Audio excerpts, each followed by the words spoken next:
to me, it's important to distinguish between what we're talking about when we say clean energy. There are traditional pollutants, particulate matter, ozone precursors, nitrogen oxides, sulfur oxides. Those are what we conventionally call the dirty, because you can actually see that they cause photochemical smog, and those are the pollutants that you can address with things like natural gas, nuclear power, even coal with scrubbers and with pollution controls.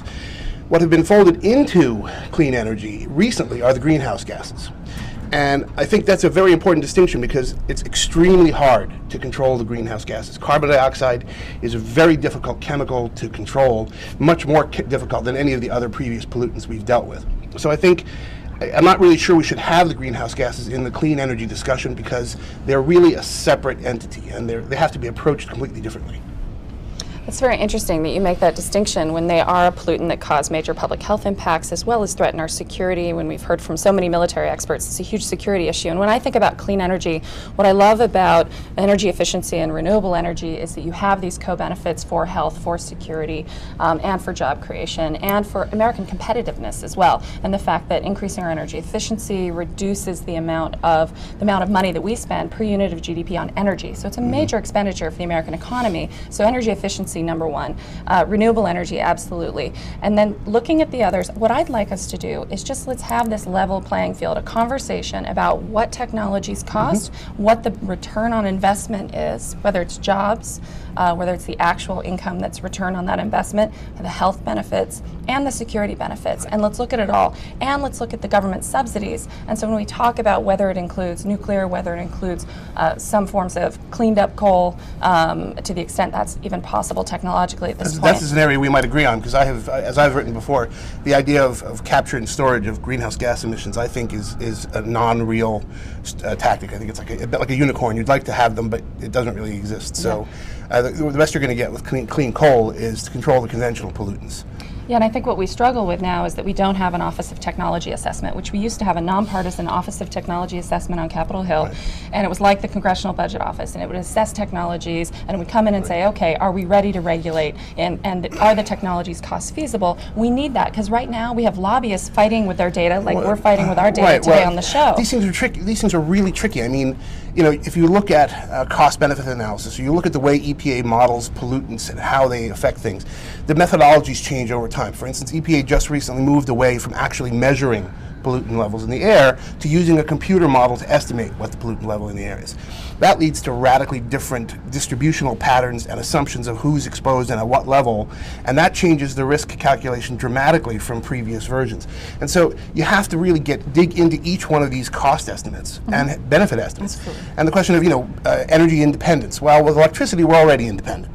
We're only dependent in terms of importing foreign oil.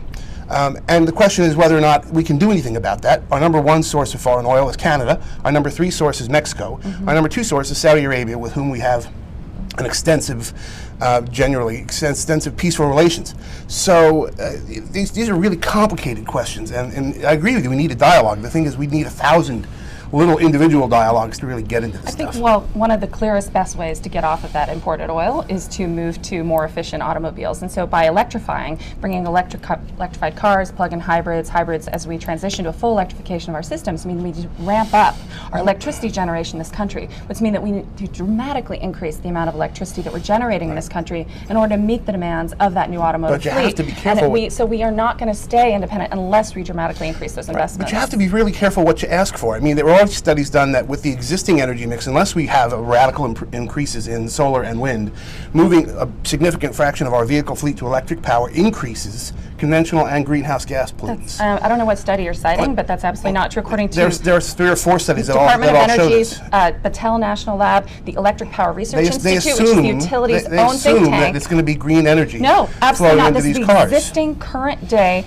fleet, the current day fleet of generation. We'll swap emails and studies. How about that? Absolutely. In fact, we'll put them on the energyNOW website and that perhaps blog about it. That sounds fine to me. Learn more, because this is when the industry's own numbers prove this out. I think that's who you need to listen to. You yourself said listen to the private sector, not the public sector. Yeah, I believe in listening to the university sector when I'm looking at research, and not necessarily government research. Well, it's less important who's funding the research than whether there's a firewall between the funders and the researchers. It's critically important who's funding it. But you also have to be balanced about it. If government is funding it, then if you're saying that if industry funds it, they get an industry-friendly answer, then if government funds it, they get a government-friendly answer. You just have to look at who in industry is funding it, who in government is funding it, and what is the outcome that they're hoping for, and what are the directions, as you've said, a firewall they've given. But you can't be so naive to think that who it's coming from doesn't at some point influence that. I think it influences it. So is the fact, I think it's also influenced by the fact that 95% of government, according to Pew, 95% of government and university researchers identify themselves as Democrats, right? Pro-government, large government Democrats. So are we saying that because they're all Democrats that all of their research is biased toward bigger government? I actually have been saying we should listen to government research. You're the one who was saying private sector research. The government is there to seek the public interest. And I, having worked in government for quite a number of years, including at the Department of Energy for 4 years, it's absolutely looking at industry, it's looking at the environmental organizations, the health organizations, the academic research, and finding that public policy that serves the public interest across the board, weighing health and jobs and economic competitiveness. But I think we need equal opportunity skepticism. We can't simply say that, well, a government study trumps a university study, or university study trumps another industry study, or whatever, because the fact is bias is everywhere. Yeah. And if you look at the actual funding stream, because government's share of research support is so massive, a better assumption is that the research is going to be skewed toward providing feedback that says we need more government than less. Actually, I think what we've seen is the research funded by the industry organizations that are protecting some of the legacy industries has been far exceeding the government spending on the research on these topics of the competitiveness and job creation in the energy sector. In this economy, I'd be surprised, but no, those legacy interests, as you know, ExxonMobil and others have record profits right now and plenty of money to be spending. Yes, and they are spending. I'm sure they are spending money in research. In fact, I know they're investing in algae biodiesel research and other kinds of research as well. Yeah, we're also talking statistical research and modeling, and so it's time to look behind the curtain of those models and be able to bring those to the public. And let's have an honest conversation. I just think the American public loves clean energy, and that means renewable energy and energy efficiency in the definition pollsters and focus groups have done, including Republican pollsters. They love the word. They love the words clean energy, but they don't like the costs. When in areas where they're installing smart meters, people are having absolute fits over increases in their electricity costs. People love wind California, power. where they're installing wind. In California, where they're installing wind and solar power, they pay some of the highest energy rates in the entire country. They're not installing it there. They just put a $240 million project up in South Dakota in 4 months, 120 megawatts of wind. As I said before, #1 installed source of electricity last year was wind. And its cost per kilowatt hour is? It's competitive. It's not competitive with coal or natural gas. Why then is that South Dakota co-op putting that wind power online? Why are they bringing 120 megawatts? Because they're getting massive government subsidies to do it. As we've discussed, the coal and oil industries receive far more subsidies than we do. My mother said 2 wrongs don't make a right. What did your mother say? We've discussed this before as well. We've talked about the decades and decades of subsidies that have helped support the fossil fuels. And look at them. They're still inferior. You can't have it both ways. The subsidies are what produced an industry you now hate. That is producing pollutants. I don't hate it. I work with the utility industry. Right? I don't hate it. What I'm excited about. Environmentalists hate fossil fuels, right? What I'm excited about is the opportunity that clean energy brings, that renewable energy and energy efficiency bring us, primarily because of the co-benefits that they have for jobs, for health, for competitiveness, for everything we want to see for rural America, for urban America. It's win-win. And in renewable energy, why aren't we going there? When I hear the clean energy companies say, I don't want subsidies, I'll begin to believe that they are competitive and useful. Until they say, I don't need subsidies, they're lying. I guess I would just say it's an investment in the future. It's an investment in where this world is going. And if America doesn't invest like the other countries are investing, including $9 billion a month in China, to create these technologies, to compete in these industries, the rest of the world is going there. We can get on board and invest and create that return on investment, or we can let everyone win those new markets. I don't believe those new markets are going to remain once government subsidies leave. I believe they're unsustainable, and we're going to wind up with a huge number of stranded wind turbines and solar installations in the future, which is what's happening in Spain, where, by the way, they had a solar installation that was selling power into the grid at a highly subsidized rate at night. They were using diesel generators to produce electricity, and they're selling it in and getting a wind subsidy. In Italy, the mafia is extensively involved in their wind and solar energy sector. Corruption is rampant. Arrests have been made of government ministers as well. We can talk about corruption in the oil and gas industry. We can talk about corruption in many industries, and you can cherry pick the data points. And I guess what I'm saying is that the world is moving here, and that's where the financial flows are going. And the question is whether America will receive any of that investment and any of that job creation, or the rest of the world will instead.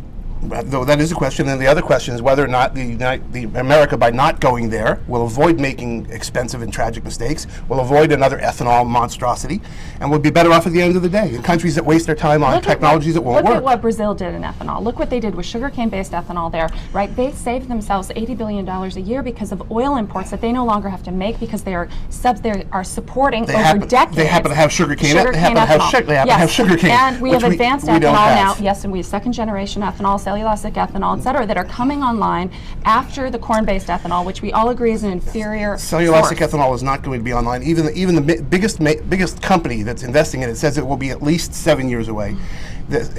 My master's was in molecular genetics. In the 1980s, they were promising cellulosic ethanol was 10 years away. In the 90s, it was 10 years away. 2010, 10 years away. I predict it will be 10 years away 10 years from now. And have you looked at the Amyris Technologies approach to this? Have you looked at Solazyme and the technologies they're bringing on also on biodiesel side of this? I mean, this is what is so exciting is these are coming on. And it's I guess I'm just saying that what we have to do is look at all the different alternatives. What's coming on when? The combination of electrification and biofuels, I think, is a great opportunity for America because that's where the rest of the world is going because oil, it's not infinite. Gas is not infinite. If markets were driving this instead of $7,500 subsidy on your Chevy Volt, $1,000 subsidy for your charging station. 70,000. $7,500 for the Volt is a subsidy on the Chevy Volt. It costs $44,000. Equivalent car costs $17,000 in terms of performance. This is a non-market. This is the government saying, I want to create a market. I've said this many times today. This is an investment. When you're investing in bringing new technologies to market that will become cost competitive, that's what government does. You're assuming they will become cost competitive. China controls 97% of the world's rare earth elements that go into making these cars and batteries. It's absolute rare earth elements, absolutely an issue we need to be watching. I know we need to wrap up, but I would just say that the simplest way to do this would be to put a price on carbon because then the market would find the cheapest technologies to meet the need of our energy future. Putting a price on carbon, many people have discussed it. The problem with it is figuring out what the price is supposed to be. That's why you do cap and trade to allow the market to figure that out. Oh, cap and trade is an absolute nightmare. We can have a whole other discussion about cap and trade. Cap and trade, emissions trading works really well for certain pollutants, and it works horribly for others. Anyway, I guess we're out of time. So great talking to you. Good discussion. Thank you.